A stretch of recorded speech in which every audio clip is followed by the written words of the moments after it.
Hey everybody, welcome to this Blender tutorial. In this tutorial I'm going to show you how to make an anamorphic lens flare, those crazy long streaky lens flares. In this video I'm going to show you how to put it over video footage that you've already filmed on a physical camera. However, this technique can also be used in your everyday renders.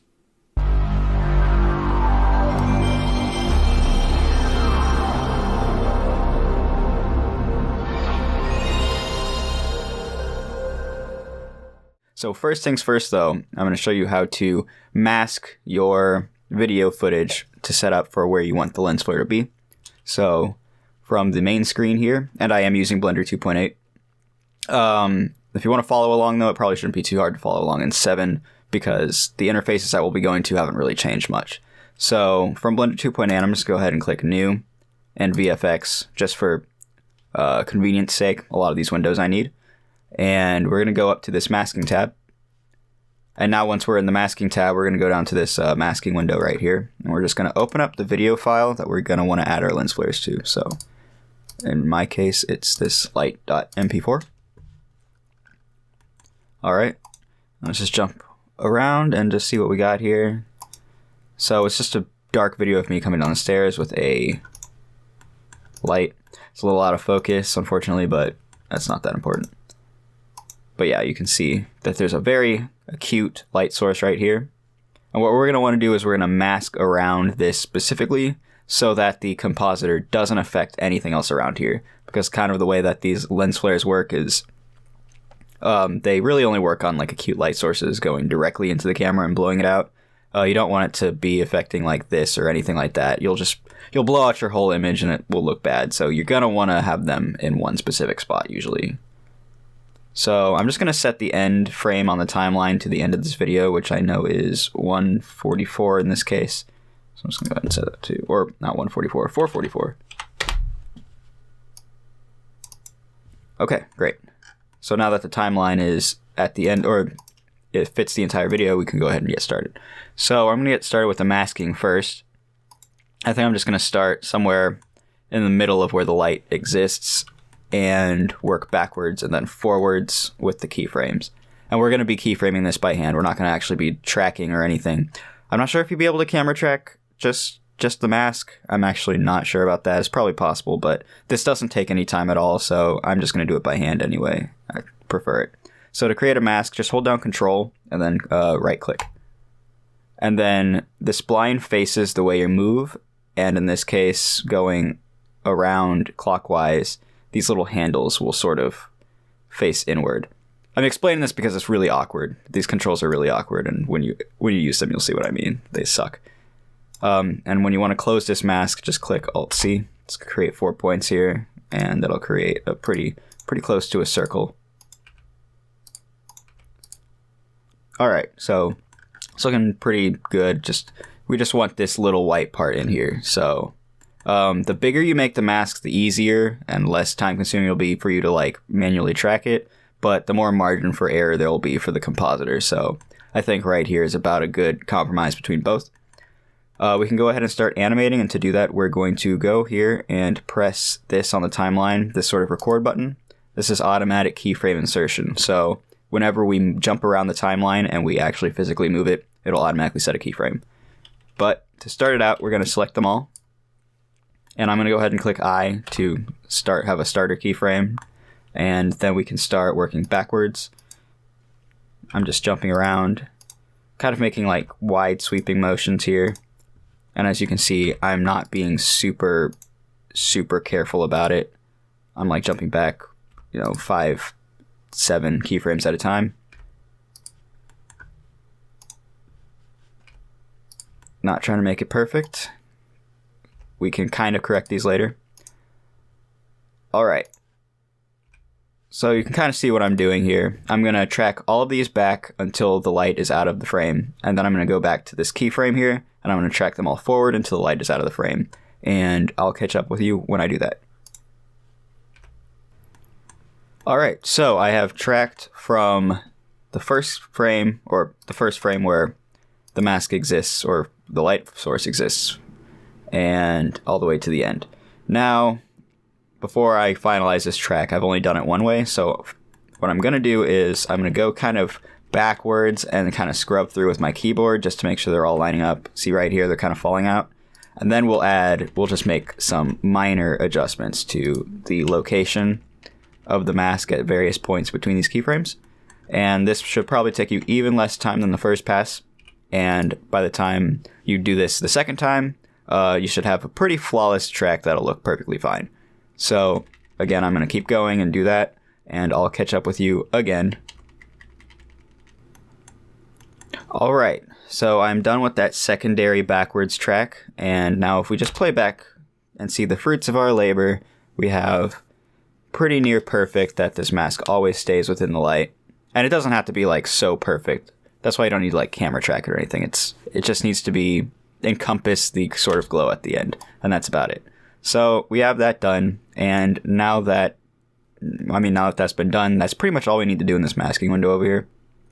So I'm just gonna maybe not close it, but sort of just drop this down, and we're gonna actually do the rest of our work over here in the compositor. Over here is the dope sheet. You can see all the individual keyframes of the mask, but like I said, we can look at that in real time. We know it's perfectly fine, so I'm just gonna join that, and we'll just work in the compositor. So first thing we're going to want to do is press use nodes, and then also press backdrop. And you get render layers in a composite. We're not rendering anything, so we actually don't want that to be the input for our composite. We're actually going to add a movie clip. So go to input and movie clip. And then over here we can just get our light. It's already been loaded into our Blender file. And we'll just drag that into our image. Now we won't be able to see anything unless we add a viewer node, so I'm just going to go ahead and I accidentally duplicated that. We're going to go to output and click viewer. Drop that in. And then we can press V to zoom out. V to zoom out, Alt V to zoom in, and then Alt plus middle mouse button to move around. Alright, so first thing we're going to want to do is obviously create a lens flare. I'm going to jump to just a pretty good spot to see all the elements of our lens flare pretty well. Somewhere kind of near the middle, but not quite right in the center. Somewhere around here. That's perfect. And we'll just start getting to it. So first thing we're going to want to do is isolate our mask right quick, the one that we made. Right quick. Add an input mask. And then we're going to add a color mix. Just going to drag that in there. And then we're going to add the mask to the factor. And then actually we need to select our mask. So if you go to the mask tab and click these two sphere things, just click mask and then you got it. And I'm not seeing it. There we go. Need to update. Okay, so as you can see, I kind of got this white blob here. It's kind of doing the opposite of what we want. We want this. We want the center to be the part that's like actually masked. So there we go. And we're going to want to set this background to black because it's going to be an additive layer at the end. And yeah, it's just kind of going to ignore the blacks and sort of screen it over. So first things first, we want to, as you can see the edge of the mask and all that. We don't want that. We just kind of want this blur. The mask just sort of isolates it so that there's less room for error, but we just want this white. So what we're going to want to do is we're going to want to adjust the contrast and color of this a little bit. And we're going to do that by adding in RGB curves. And with this on the contrast side, we're just going to start dragging it down to be more extreme. And as you can see, the edges start to disappear. And it starts to get more intense, more close. And you don't want it to like kind of like pixel out like that. That'll cause some artifacts. So just get it as close as you can. Doesn't have to be like super perfect. Alright. That's looking pretty good. Alright, so first things first. There are 3 components to the lens flare. Or 3 major flares, I would say. 4 components, 3 major flares. The first flare is that very long horizontal streak that you get. So we're going to make that one first because I'd say it's the most important. And we're going to be using that one a lot. So we're going to add a filter, glare. And then we're going to set the threshold to 0. And as you can see, we get, well, streaks from the streaks on the glare. And we're going to keep this on streaks, and we're actually just going to change that down to 2. So we got sort of a horizontal one. And I'm going to change this to low. One, because on low, the streak has more of an intense, the streak goes like wider on low. And also it renders faster, and there's really not like a big enough difference between the quality, I would say, to justify going with high on most of these settings. So I'm just going to keep it on low. But it's looking kind of small, and we want this to be really wide. So let's just adjust the fade. And we're going to want to put this pretty high near. All right. Now I get this problem with it. Sometimes it just goes really far. Oh, right. We got to change the. See, that's what happens when, crap. That's what happens when you have it like pixelate like that. Yeah. So when it looks like if it looks blown out like that, you're going to want to adjust this. Or actually increase the iterations, and then it'll get wider. We'll change that to 5. I think that looks pretty good. 0.90. Or, sorry, wait, that is 0.90, right? Oh, 0.990. Okay. Dang. There we go. So 0.990 is pretty good. And then, yeah, that's about it for the first flare. We're going to actually boost this color modulation up pretty substantially. I know it looks kind of weird right now, but it'll add a lot of variance to the flare later down the road, because this isn't really the final output yet. All right, so I'm going to add the sort of secondary part of this flare, which I would call the sort of, the sort of ghosts that come off of it. And we're going to actually just use the ghosts glare thing. So just duplicate this, drag the input from this guy into this glare, set it to ghosts, and then you can sort of look at this individually and see what it's doing. So you get kind of these weird looking little flares over here. So we're going to add these two together so that we can see both. Just go to color, go to mix, and then blend them up here. Change that to add, and then you'll have both of them on additive layers. And then you can actually scale back this to be the brightness you want, but I'll leave it alone for a second. Right now we'll just edit the way these ghosts look. Color modulation I'd say is fine. Iterations we can mess with. 5 is a little intense. I feel like there's like way too many of these guys. Looks a little unnatural. So you can go, I don't know, 3, 4. I think I'll go with 4. Some of these lighter ones tend to disappear as we edit further, so I think that'll be good.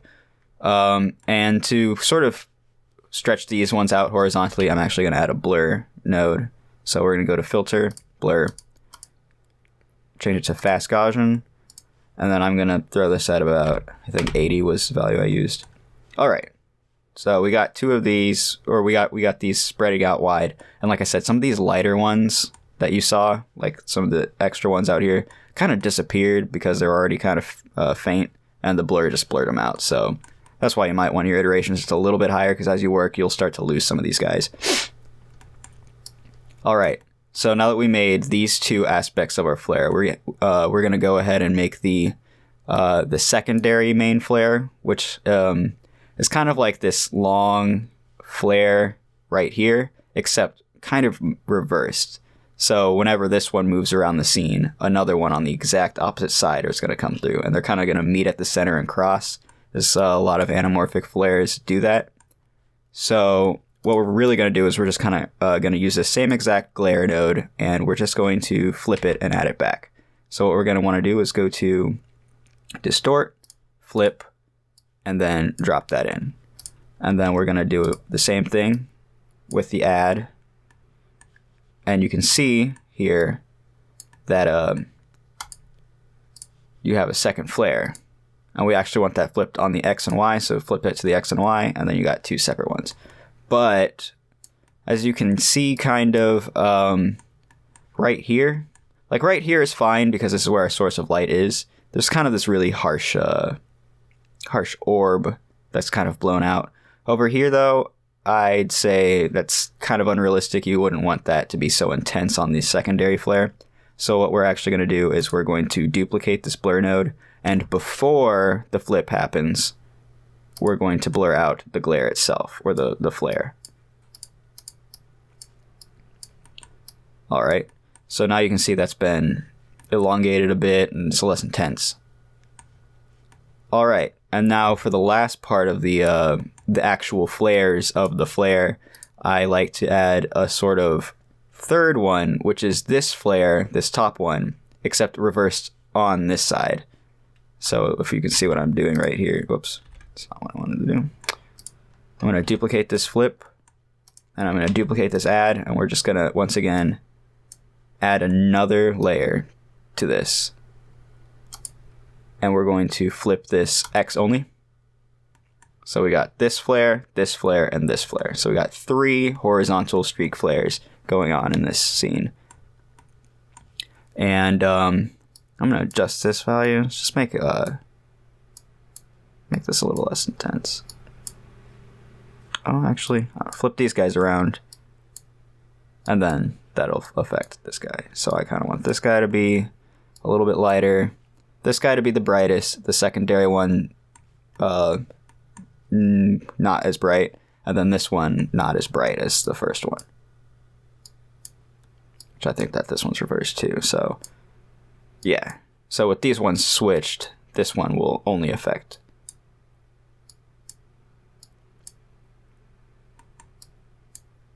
All right. So, for the most part, the flare is pretty much done. The rest is integrating it into our scene. So the first thing what we're going to want to do that is we're going to add another add. And this time we're going to add the black, or this sort of flared node system on top of the video file over here. So set the image over here. And then with these, the image on the bottom and the flare on the top, it sort of works as an overlay. Actually, other way around. Image on top, and then flare on the bottom, and then you can adjust the intensity of the flare specifically. All right, so now that the flare's been added, I mean, looks pretty cool. You can jump around the scene, just see just how it's kind of behaving. I think it looks pretty awesome. But the color's a little bit wrong, so we're going to want to color correct the whole thing. So go to color, RGB curves, and then we're going to drop the RGB curves right into the end where the flare happens. Right into the end of the flare, into the where it goes into the actual image. So we're going to want to adjust the blues, and if we bring the blues up in the blue channel, you can see you start getting that anamorphic look, kind of that sort of cool J.J. Abrams looking flare. And if you want to go to red and bring the reds down just a little bit, yeah, I think that looks just about perfect. Okay, well, from here on out, it's just adjustments to how intense you want some of these things to be. But before I conclude this tutorial, I'd like to show you just another quick effect you can do. I mean, right now it's looking pretty good. It's a flare. It behaves like a flare. But it's kind of looking a little soft. I mean, it looks pretty good, but sometimes they have these really like intense, sharp edges to them, and they look a little more stark. So if you want this effect, like I said, you can take it or leave it, because I think both are acceptable. What we're actually going to want to do is, before we actually have any of these inputted in, let's go to a filter, and then just add a filter. And it's going to bring up a soften. Just drop that in here. You're not going to really notice much of a change, but if we set this to Kirsch, you can see it's a pretty weird result right there. It's kind of intense. You could also try Pruitt. And you could also try Shadow, which also kind of makes a similar kind of streaky looking effect inside of it. It sort of breaks up the flare. I'm going to go pretty all out on it and have Kirsch. It looks a little too intense, but we can always adjust the factor down just a bit. All right. And then what we're actually going to want to do is, before this blur node, because we have two other flares that come off of this, we can drop the Kirsch into it, and now we're affecting all three of them, all three of our flares. And I think that looks pretty cool.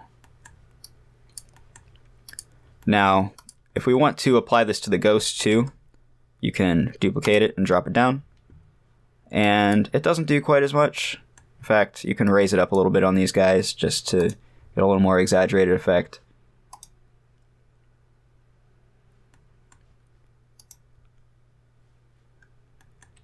I mean, I don't know. I think that looks pretty awesome and somewhat accurate. Using just built-in nodes and the built-in compositor, I think that's near the best you can get when it comes to these kinds of flares. So you can kind of see, like, near the end here what I'm talking about. When this gets closer to the edge of the screen, the flare kind of gets a little more intense, almost like more streaky and more long. Alright, so that's about everything.